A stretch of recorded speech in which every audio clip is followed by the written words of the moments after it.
Vamos a platicar de la depresión en los niños.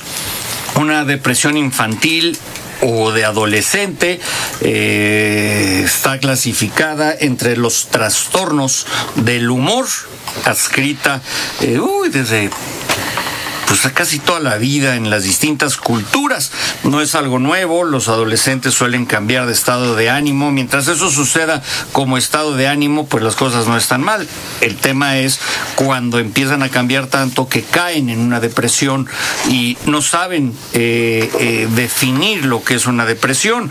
1 de cada 20 niños sufren de depresión y de eso hoy el doctor Pablo Cuevas nos va a hablar. Pablo, bienvenido. Ya tenía tiempo que no... Desde la época de Solín que no venía. Por ahí, ¿verdad? Sí, más o menos. Muchas gracias. No, gracias por la invitación otra vez. Aquí estoy. Cambia la forma de pensar de los niños y según van creciendo, van actuando diferente y también cambia su madurez mental. Y a veces no se dan cuenta ni lo que piensan ni lo que actúan y te encuentras con un niño deprimido. Así es. Y a veces los papás tampoco nos damos cuenta o se dan cuenta en general. O no nos queremos dar cuenta. O tampoco nos queremos dar cuenta. Uh-huh. O negamos muchas veces también la participación que nosotros podríamos tener en la generación de esta sintomatología depresiva, tanto en niños como en adolescentes. Porque básicamente la depresión en estas edades se debe a causas directamente relacionadas con la vida en familia.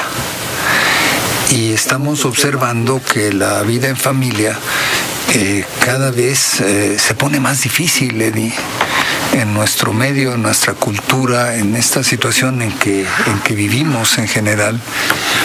Y se pone difícil porque no queremos darnos cuenta del poco tiempo que pasamos con la familia.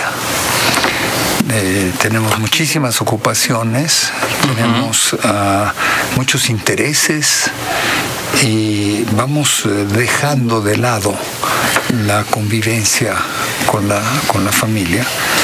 Y lo que es peor, ese abandono se complementa a veces, si valga decir la expresión, se complementa, se complica más bien con un maltrato. Entonces, el maltrato familiar en general, tanto psicológico como físico, es lo que produce en mucho la alteración depresiva en los niños, porque no tienen otra manera de manejarse. ¿A qué me refiero con esto? Mira, los niños y los jóvenes tienen esta enorme necesidad de sentirse aprobados, queridos, formando parte de un núcleo familiar. Uh-huh. Y de repente no se dan cuenta del estado de ánimo en el que está el papá o la mamá. Pierden la capacidad de adivinar a través de la mirada, de predecir a través de la mirada cuál es la actitud del padre. A lo mejor el papá o la mamá están tensos, están enojados, etcétera. Han tenido un mal día. Han tenido un peor día, un terrible día. Uh-huh. Y al niño lo que se le ocurre espontáneamente es acercarse al progenitor y decirle: aquí estoy papá, aquí estoy mamá. Uh-huh. Casi le preguntan: ¿cómo estás? Negando que en la mirada de los padres hay esta alteración, esta dificultad, este mal día. Y si esto se acompaña de algún otro elemento como el alcohol, por ejemplo, el niño es golpeado automáticamente.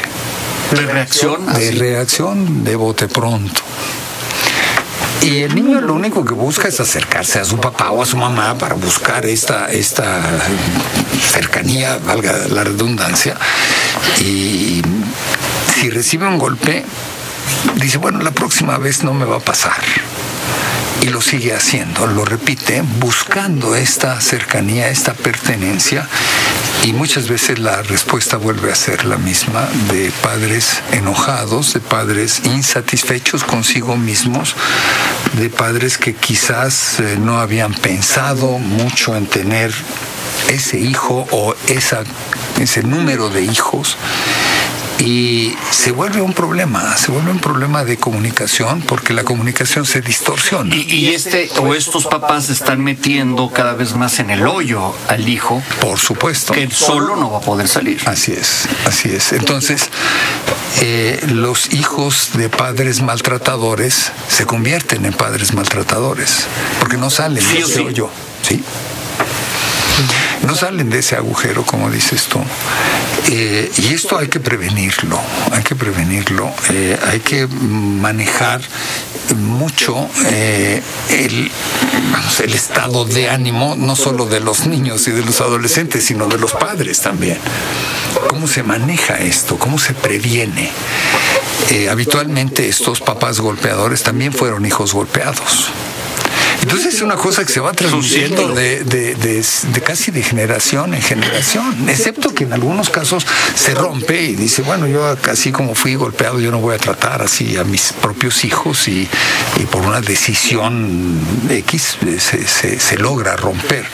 Pero esta situación debe de tratar de prevenirse en general con educación. Y la depresión en los niños y adolescentes se liga también a fracaso escolar, por ejemplo, a bulimia, anorexia, todas estas enfermedades. Por supuesto, porque la depresión es una incapacidad para manejar el mundo en como se entiende que se debe manejar. La depresión baja las capacidades de la persona y comienzan a tener faltas de atención, por ejemplo, en la escuela, lo cual muchas veces se confunde con un trastorno por déficit de atención, el famoso TDA que se ha hablado tanto, y que a veces se exagera su diagnóstico porque la depresión está enmascarada detrás del síntoma de pérdida de atención, de pérdida de capacidad de relacionarse. Se convierten en niños huraños, buleadores, ¿sí?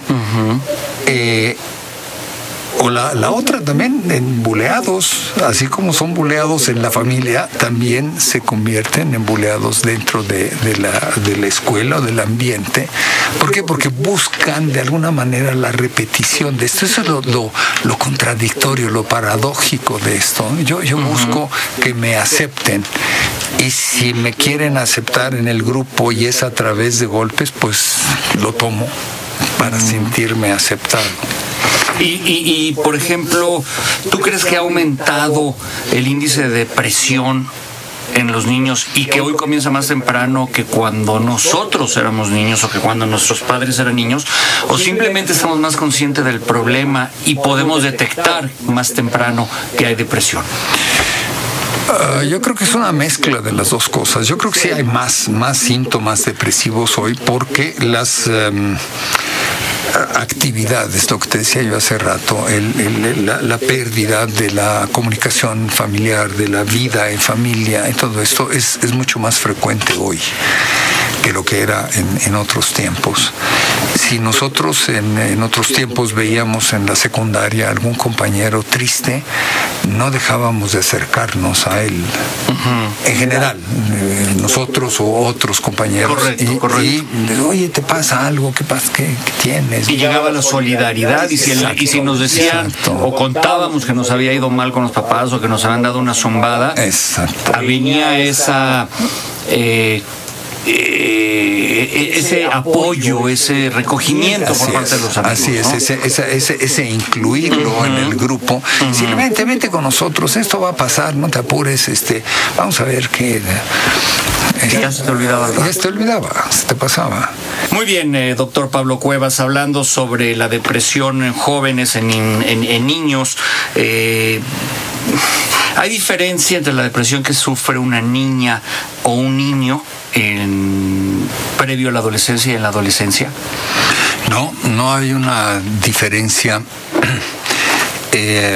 Habitualmente la sintomatología, las manifestaciones son muy similares, Eddie. Hay una sensación de no querer hacer las cosas, de no querer participar en actividades con los hermanos, con la familia, con los amigos, una tendencia al aislamiento. Expresiones a veces de que, mira, pues esto no me gusta hacerlo porque yo no sirvo para esto, yo prefiero hacer otras cosas, o prefiero no hacer nada. Continuamente están estas se vuelven huraños, como dijiste, y no quieren participar. Huraños, sí. Por otro lado, comienzan a disminuir la autoestima. Sienten que efectivamente no son merecedores de algo. Y no es porque en sí hayan tenido estas experiencias, como comentábamos hace rato, estas experiencias agresivas en la familia. A veces los síntomas depresivos son bastante espontáneos en los niños. No se deben tampoco al bullying escolar, ni de maestros ni de compañeros, sino que los cambios que van presentando niños y niñas conforme crecen y maduran, las exigencias que vienen enfrente de ellos, sienten que les son imposibles de resolver. Más irritabilidad. Hay cierta irritabilidad, pero con una gran disminución de la autoestima. Entonces, este volverse huraños también los hace irritables, pero no enojones. Se aíslan más que enojarse. Y no hay mucha diferencia, te repito, entre niños y niñas. ¿Qué pasa cuando tienen un problema de orientación sexual, que no tienen definida su sexualidad, que a lo mejor dudan en si hay homosexualidad?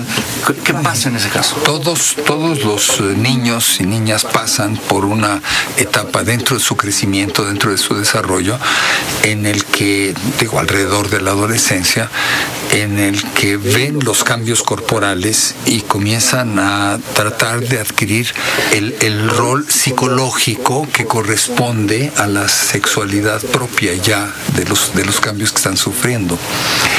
Entonces, bueno, yo tengo que comportarme como varón o tengo que comportarme como mujer, pero ¿cómo le hago?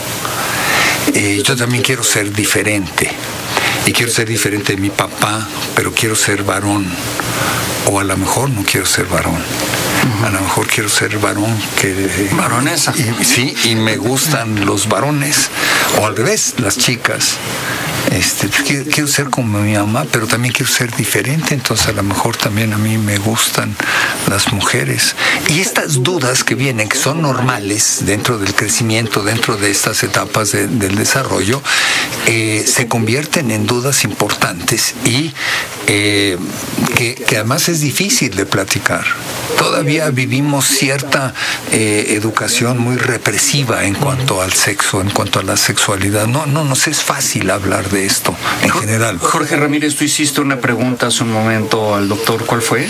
Sí, de que cómo se les puede ayudar a estos adolescentes. Buenas noches, ¿cómo se les puede ayudar? Porque, digo, yo soy padre también y de alguna manera identificamos siempre que un adolescente cuando se encuentra en cierta depresión o en estos estados que cambian de ánimo muchísimo, yo siento que muchas veces como padre, que no traen, como los niños no traen manual de instrucciones, no sabemos muchas veces qué hacer y nos sentimos también nosotros como que totalmente desorientados de ¿y cómo le hago porque nos duele, ¿no? A veces que ver a un niño o a un adolescente, sobre todo adolescente, que es cuando pienso que se acentúa muchísimo más esto, ¿cómo ayudarles, no?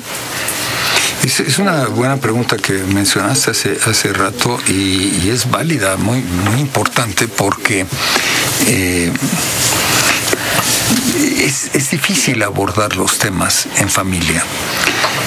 Si hay una capacidad que se puede establecer, además se puede crear una capacidad de comunicación con el hijo, con la hija, y no reclamando, sino diciendo, oye, fíjate que estoy preocupado porque te he visto así.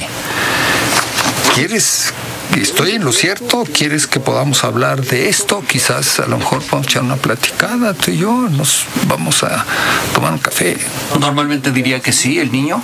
Habitualmente sí, porque están buscando esta cercanía de los padres. Pero en nuestra cultura contamos con otras posibilidades.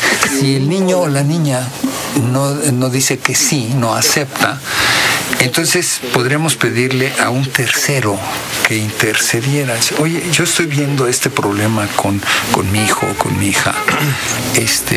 Tú podrías intervenir. Y tenemos hermanos, hermanas, cuñados, cuñadas, gente tercera, con la cual se puede triangular la comunicación y pedirles, bueno, se tienen compadres, se tienen comadres, cosa que no sucede en muchas partes, ¿no? ¿Cuándo es cuando hay que considerar llevarlo al doctor? Déjame ir a Noticias e Informe Vial y volvemos. Soy Eddie Warman, siempre 88.9. En un momento le doy la trivia de Guten Tag Ramón. Volvemos. Soy Eddie Warman y estamos de regreso siempre en 88.9. Mañana, ¿qué cree? Me traen el Maserati Ghibli.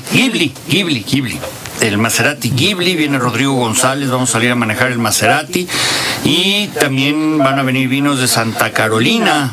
Va a estar con nosotros Martín Barros, él nos va a traer a degustar estos vinos chilenos. Luego el miércoles Jenny Nassif con el cambio.